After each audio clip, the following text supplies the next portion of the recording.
Hey guys, Andrew Coster with Pit Boss Grills. Today we're at the Danson's Training Center. We're going to be going over part replacement and maintenance on your Pit Boss vertical smoker.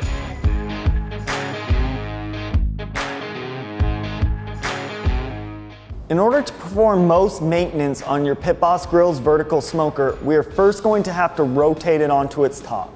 In order to do that, we are first going to actually take off the smokestack held in place by 4 Phillips head screws. Along with removing the smokestack, we are also going to need to remove the doorstop to rotate our grill onto its top. Doorstop is held in by 2 Phillips head screws again. We'll just remove those guys and pull it right off.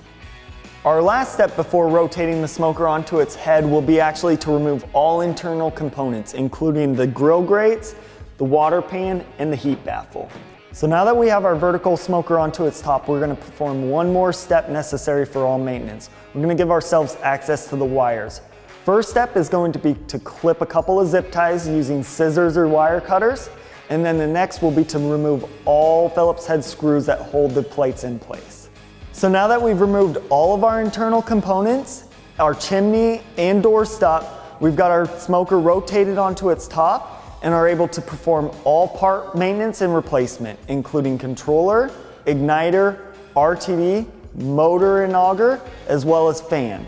Today, we're using a 7 series smoker, but this process is relevant to all of our vertical smokers, including yours at home.